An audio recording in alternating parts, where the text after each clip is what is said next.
Imagine 10 people growing rice together. They work hard to become more efficient. After a while, only 5 people are needed to produce the same amount. That sounds like progress, and in a way it is.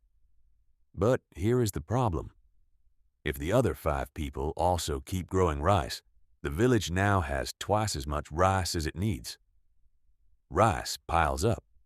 Nobody buys it, so the price drops. To survive, the farmers push efficiency even further until only 3 people are needed, and the cycle repeats. Working harder actually makes life worse. It is a trap. So what should those extra 5 people do? Here is one answer. They should stop growing rice. They should go play at the sea. And maybe, while playing, one of them picks up a strange creature called a sea cucumber. Somebody, long ago, was brave enough to discover that this odd thing is actually delicious. Now, imagine that person coming back to the village and saying, "Rice alone is boring, right? Try this." The sea cucumber is rare, so it sells at a high price. With that money, the discoverer buys rice from the farmers.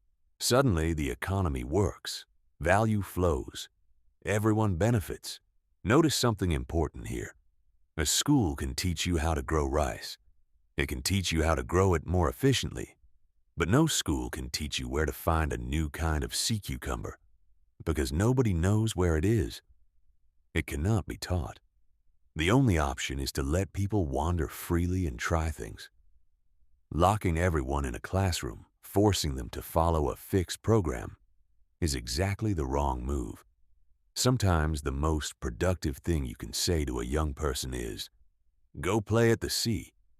Of course, there is an obvious objection. Why not just plan everything? If too much rice is the problem, a central planner could simply order the right amount.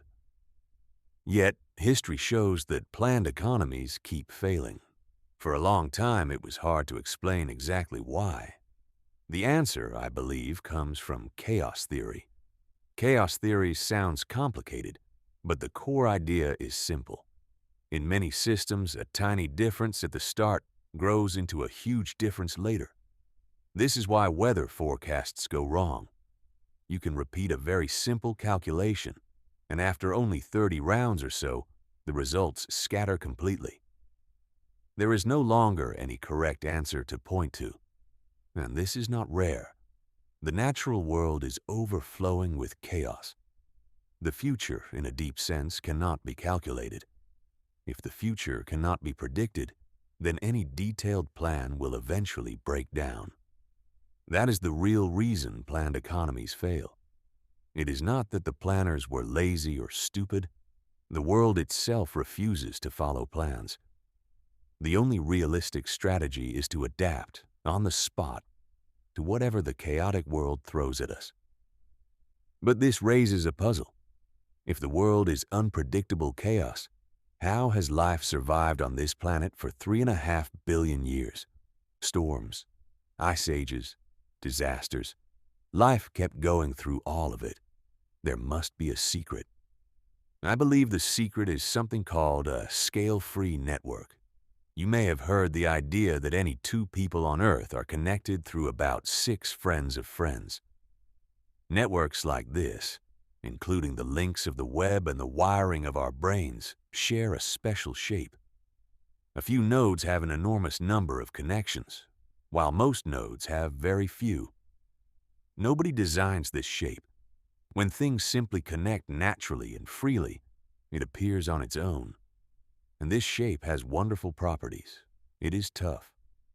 Cut a line here or there, and the whole thing does not collapse. It is also flexible. Since nobody planned it, it can quietly reorganize itself. When a central node weakens, a well-connected neighbor can smoothly take its place. No revolution needed. Compare that with a strict hierarchy, like a company chart, where everything hangs from the top. Cut one critical line, and everything below it falls apart. Neat, logical structures are surprisingly fragile. Loose, unplanned structures are surprisingly strong.